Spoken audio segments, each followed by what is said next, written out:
Howdy, welcome back to another video. It is the 7th of July. It's a Sunday evening. It's a minute past 7. Here, this in here in Townsville. Uh, Welcome back to those who are regularly tuning in. Um, just doing a later recording. I just had a busy afternoon. But yeah, had a decent weekend and whatnot. Pretty tired, prep for the week, gym, did some job applications as well. So I got a poem today. It's called "How Is Your Heart." So it's not. I hope. Look, I haven't read it all, but it's by one of my favorite poets. What's his name? Charles Bukowski, and I've done a few of his poems. I don't remember exactly which ones, but he seems to have this way of speaking or writing that is, I don't know, it makes me think. So I've chosen this one. There's a little blurb at the bottom that I'll read out as well because that's what caught my attention. So, how is your heart? During my worst times, on the park benches, in the jails, or living with whores, I always had this certain contentment. I wouldn't call it happiness. It was more of an inner balance that I'd settle for whatever was occurring. And it helped in the factories and when relationships went wrong with the girls.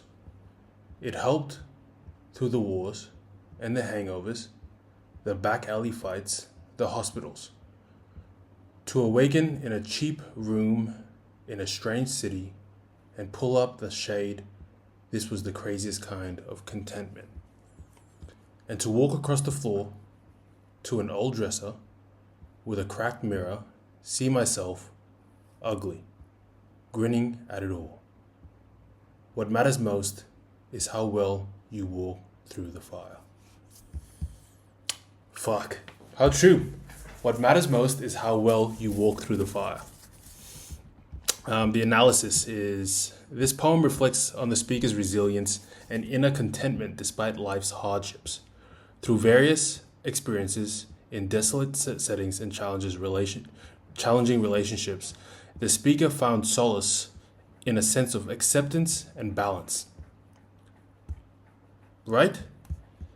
That's such a beautiful way to think about it. Like being content with all the terrible things that could happen in your life. Because once you accept the worst thing that could happen and know that you can handle it, I guess a lot of the worries kind of disappear. But it's so easy to say it out loud. I think even that last line, what matters most is how well you walk through the fire.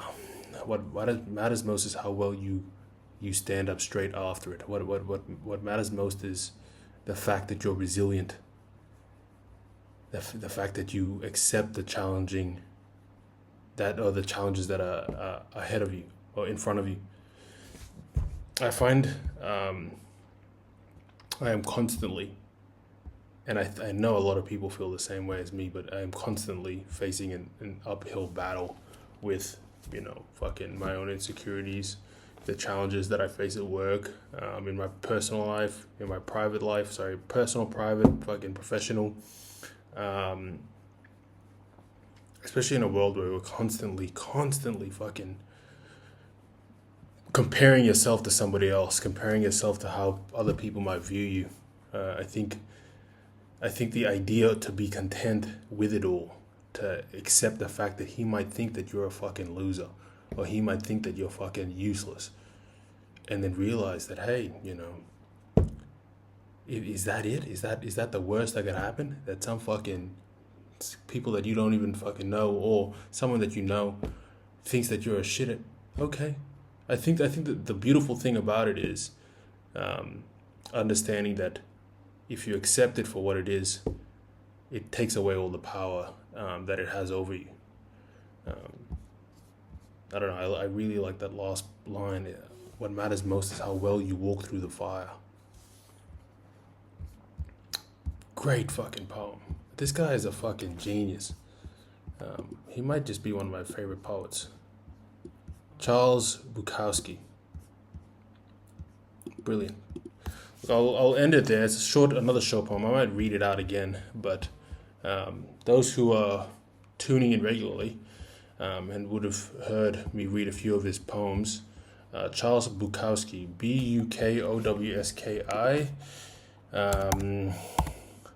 I'll just look him up again. Who is he? He was a German-American poet, novelist, and a short story writer. His writings were influenced by social, cultural, and economic ambiance in his adopted home city of Los Angeles.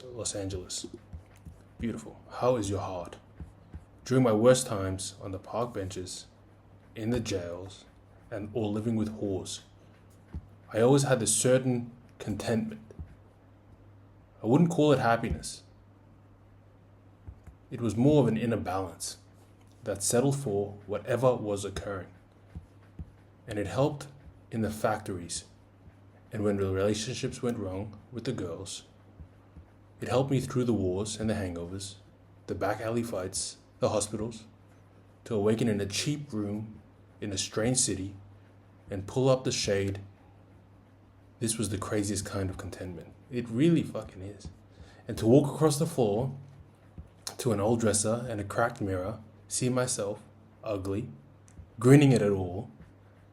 What matters most is how well you walk through the fire. Fucking brilliant. Deuces. I'll see you guys tomorrow.